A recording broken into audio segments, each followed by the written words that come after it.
Okay, let's unpack this because today we were heading into some really turbulent waters. Yeah. We've got a stack of documents here that paint a picture of an industry that is, vital to the global economy, but operates in a way that feels almost medieval, That's a good word for it. It is a heavy topic, you're right. especially in how it treats its youngest workers. But it's one we absolutely have to talk about. Yeah. We're looking at a specific and, frankly, terrifying Uh, phenomenon, the disappearance of cadets at sea. right.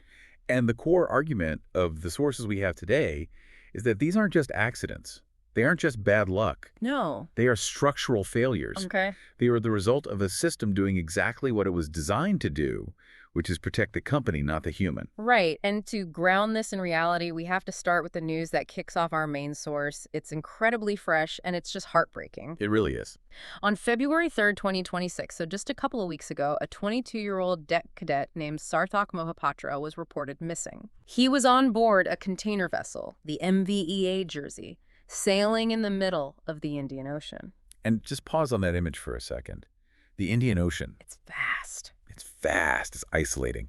And you have a 22-year-old, likely on one of his first major voyages, who simply vanishes from the ship. And immediately you see the response mechanism kick in, Oh, right? yeah. The sources detail this machinery of compliance. Search and rescue is triggered. The Maritime Rescue Coordination Center in Mauritius gets the alert. The ship turns around, starts searching its track line. On paper, it looks like the system is working perfectly. Exactly. It's responsive. It's caring. Yeah. And that is what the source calls the machinery of compliance. It's a crucial phrase. When Sarthak went missing, the system did exactly what it was designed to do after the fact. After. But the argument here, and it's a provocative one, is that while the machinery of reaction is perfect, the machinery of prevention is broken. It might not even really exist for someone of his rank. That's the mission of this deep dive, isn't it? To look at what happens before the alarm rings. Yeah. Because the source makes this chilling point.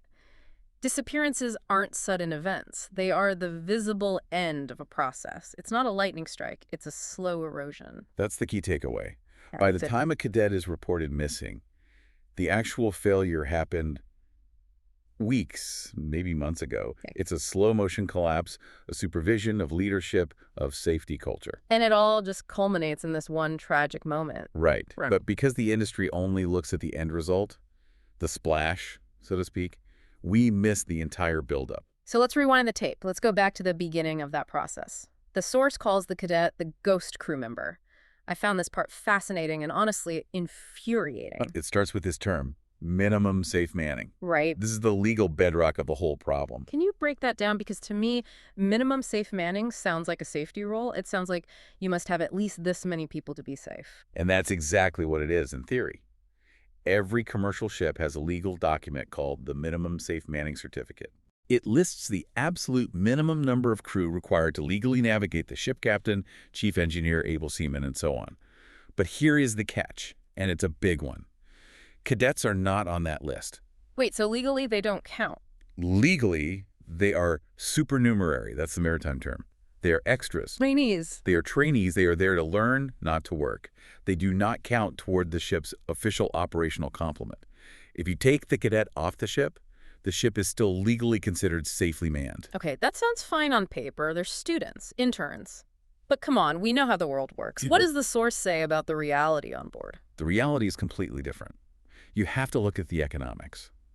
Modern shipping operates on razor-thin margins. Right. Over the last few decades, ship sizes have tripled, but crew sizes have been cut in half. You have these massive floating cities run by maybe 20 people. So everyone is stretched thin. Exactly.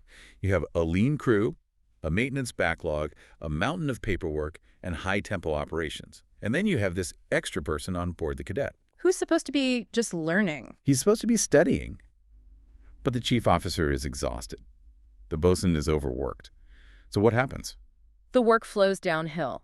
The intern gets the coffee, but in this case, the intern is chipping rust or painting over the side. Precisely. The cadet becomes what the source calls load-bearing manpower. Wow. They absorb the overflow. They are doing the work that the professional crew is too stretched to do. But, and this is the crucial disconnect, because they are technically trainees, This labor isn't officially recorded as labor. It's invisible. It's completely The invisible. loophole big enough to sail a tanker through. You get free labor, but you don't have to account for it in your safety assessments because legally that person is just observing. And that creates a massive vulnerability. Think about the difference between an able seaman and AB in a cadet. If you tell an AB to do something dangerous. Like go hang over the side and paint this hull in bad weather? Right. The AB has power. Because they have a contract. They have a contract, a defined role, and usually they have a union, or at least the confidence of experience. An AB can say, no, bosun, that's unsafe. They can stop the work. They can stop the work. They have institutional protection. But a cadet, I'm looking at this picture of the apple, that single thin gold stripe. They don't have that leverage, do they? A cadet has zero leverage. Remember, their entire future relies on one thing, getting their sea time signed off. The captain's signature. Exactly. They need the captain's signature to get their license. They are hostages to that logbook. That is terrifying. It means their safety relies entirely on their ability to say yes. The source puts it perfectly. Refusal is read as unwillingness. Questioning is interpreted as attitude. Oh, wow. They are operating in a structure of total compliance.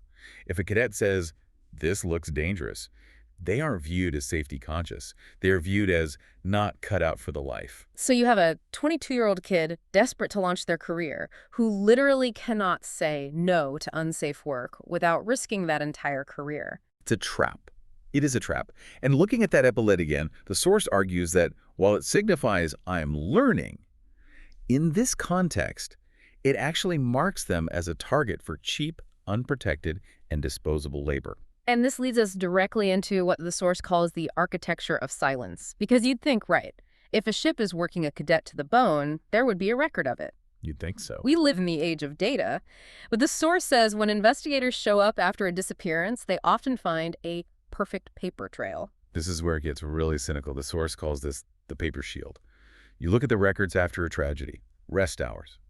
Perfectly compliant. Training records signed. Risk assessments all filed away. So are they just lying, or is the system just failing to capture reality? It's a bit of both, but mostly it's what the source calls a forensic barrier. Think about it.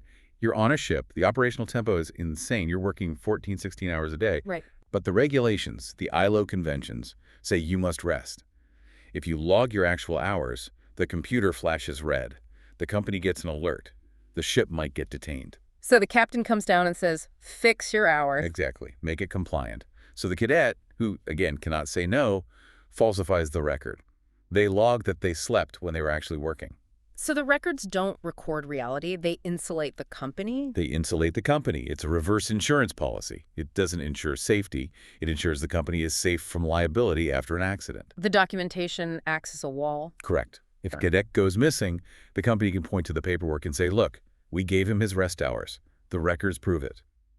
The paperwork stops the investigation from looking deeper. It shifts the blame from the system to the individual. He must have made a mistake. Or it was a tragic personal decision. But isn't there supposed to be a way around this? I'm looking at this diagram of the ISM code, the International Safety Management Code, and right there is the DPA. Ah, yes, the DPA, the Designated Person Ashore. It sounds good in theory, right? It's supposed to be a direct line to headquarters, a safety valve. If the captain is the problem, you call the DPA, bypassing the chain of command. In theory, it is a brilliant mechanism. It was designed exactly for this purpose. Not. But the source argues that for a cadet, the DPA is structurally defunct. Why? Do they not know the number? No, the number is usually posted right there in the mess room. The problem is psychological distance. Put yourself in the shoes of Sarthak Mohapatra. You're a trainee. At the absolute bottom of the hierarchy. Okay. The DPA is a senior corporate officer sitting in an office in Singapore or London or Mumbai. Right. It's like being an intern at a massive tech company and thinking you can just call the VP of HR to complain about your manager. Worse. It's like calling the VP of HR to report your manager for breaking the law, knowing that your manager lives in the same house as you and controls your food and sleep. Yeah. Calling that person doesn't feel like exercising a safety right. It feels like dropping a nuclear bomb on your own career. Yeah, I can see that. You're basically calling corporate to rat out your boss. And on a ship, there's no place to hide. None. The source says for a trainee, this is experienced as a career-ending move. Everyone will know you made the call, and since you need their recommendation, you are effectively ending your career. So the valve exists, but nobody dares to turn it. And there's a cultural layer to this too, isn't there? The source explicitly mentions where these cadets are coming from. Yes, and we have to tread carefully here, but the source is very clear. The global maritime workforce is heavily drawn from what sociologists call high-power distance cultures. India, Southeast Asia, Eastern Europe. What does high power distance mean in practice? It refers to how a culture views authority. In these societies, respecting authority, respecting elders, and not questioning your superiors is deeply ingrained. It's a core value. So for a young cadet from India, like Sarthak, For a young cadet from that background, silence isn't just about fear of being fired, it's deeper.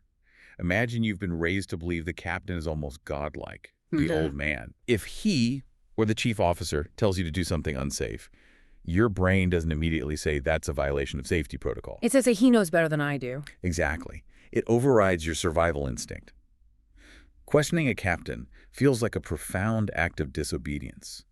The source notes that maritime colleges often reinforce this. They are trained to say, "Aye, aye, captain," not "wait a minute." That is a deadly combination. A legal system that ignores them, a paperwork system that hides their fatigue, and a cultural system that silences them. And even with the whistleblowing mechanisms, we have this image of the whistle here. The source is pretty skeptical about those too. Yeah, I noticed that. It mentioned something called TMSA versus the rest of the world. What is that? It is important. TMSA stands for Tanker Management and Self-Assessment. It's basically the gold standard of safety, driven by the oil majors Shell, BP, Exxon. Ah, okay. Because oil spills are so expensive and disastrous for PR, the tanker industry has incredibly strict vetting. They actually check if the speak-up culture is real. So if you're on a tanker, you might have a better chance. You have a better chance. But Sarthak was on a container ship. The source argues that outside the tanker sector, there's no industry-wide framework to really evaluate if a company encourages whistleblowing. So the hotline poster on the wall is just for show. If the culture on the ship is fear-based, that poster is just decoration. Decorative safety. That's a haunting phrase. It is. This brings us to the part of the deep dive that really shocked me, the machinery versus humanity comparison. The source argues the industry cares more about its engines than its people. It's not hyperbole. It's an observable fact based on how investigations are handled. The source calls it the investigative double standard. Break that down for us. Okay, imagine a ship's main engine explodes. Or the steering gear fails. What happens? It's a massive deal. Insurance investigators fly in, class surveyors. Exactly. They take the engine apart piece by piece. They look at oil samples. They look for the root cause. Was it a design flaw, a manufacturing defect? They obsess over it because they don't want it to happen again. They treat the failure as a systemic issue. Yes. But when a cadet disappears, What happened? it gets labeled missing or suicide. And that label is an administrative full stop. Because suicide implies it was the person's fault. Exactly. By calling it suicide or just lost at sea, you effectively close the file on system failure. You are saying the part was defective, not the machine broke the part. They don't tear apart the ship's leadership structure the way they would a failed piston. And they can't even really prove what happened because of the monitoring disparity. We have this photo of a ship's bridge. It looks like the cockpit of the Starship Enterprise. It does. Modern ships are data-rich environments. You have the VDR, the Voyage Data Recorder, the ship's black box. Right. It logs every rudder movement, every engine RPM, every alarm, the audio on the bridge. If the ship crashes, we can reconstruct the final moments second by second. We know exactly what the machine was doing. But if a human crashes... If a human breaks down, nothing. The common spaces, the mess rooms, the alleyways, the dark decks where cadets work at night are rarely monitored. So you have this high-tech bridge recording every blip, and then 50 feet away, a cadet is working in a black hole. Precisely. So when a cadet goes overboard, we are relying on memory. We're relying on the testimony of the very people who might have contributed to the problem. Machinery is continuously monitored.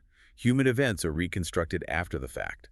That's the quote. And reconstructed by people with a vested interest in a certain narrative. Oh, he seems sad lately. Exactly. He was having girlfriend trouble. It's a convenient narrative that absolves the ship's leadership. Here is where it gets really depressing. The source talks about audit inertia, this idea that a ship can be certified as safe even while it's losing people. This is the ultimate regulatory failure.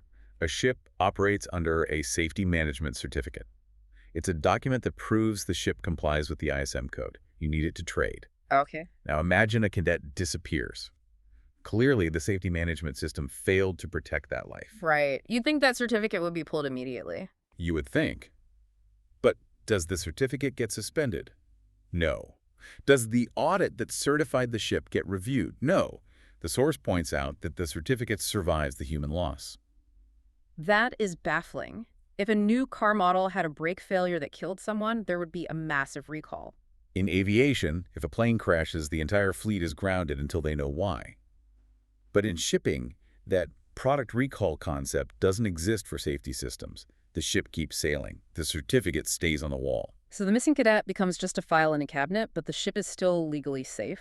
The system is insulated from the consequences of its own failure. The certificate proves you have a system, not that the system works. And this isn't new. The source brings up another name, Karandeep Singh Rana. Yes, this is the section on the continuity of loss. The author mentions they've written about this before. Karandeep Singh Rana was another cadet who disappeared under similar circumstances. Yeah. And the tragedy is that the conditions that led to Sarthak Mohapatra's disappearance are likely identical to those that led to Karandeep's. The names change, the dates change, but the structural silence remains exactly the same. So what does this all mean? We've looked at the legal loopholes, the paper shields, the cultural barriers, the regulatory inertia. It feels massive. It is massive, but it boils down to what the source calls the cost of ownership. What does that mean in this context? It means that currently no one owns the risk of a cadet disappearing. The captain can blame the company's budget. The company can blame the captain's leadership. The regulators can blame the lack of evidence. Responsibility just evaporates. It's distributed so thinly that when a tragedy happens, it's gone. And the cadets pay the price. They do. They disappear because systems exist without ownership. We have constructed a reality where we prioritize compliant paper over operational reality. Yeah. We would rather have a logbook that says zero fatigue than a roster that actually allows for sleep. It's the difference between ritual and prevention. That's it. The industry has ritualized the response. We know exactly what to do when a cadet goes missing. Search, notify, file report, mourn, continue. It's a ritual. Prevention would require disrupting the business model. It would cost money. It would cost money. It would require admitting that a trainee is actually a worker. It would require counting them in the manning levels. It would require treating a human life with the same reverence we treat a diesel engine. And that leads us to the final thought the source leaves us with. And it's a provocative one. It is. The question is, if we treated the loss of a human crew member with the same rigorous, data-driven, certificate-threatening scrutiny that we treat a major engine failure, would these disappearances stop? Imagine that. If a cadet going missing meant the ship was automatically detained, if it meant the safety management certificate was revoked until a full independent audit was done. If the ship couldn't make a dime until it proved it was safe for humans. What happened?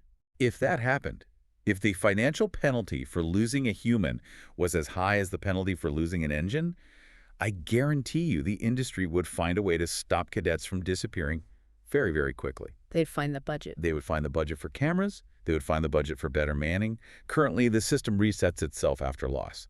It needs to be designed to learn from it. It's a chilling thought, but maybe a hopeful one if the right people listen. The technology exists. We just need to decide that the person wearing that epaulet is worth as much as the steel surrounding them. Well said. It's about making the invisible crisis visible. That's all for this deep dive. Sarthak Mohapatra, Karandeep Singh Rana, and the many others who aren't named. Their stories are why we need to keep looking at these systems.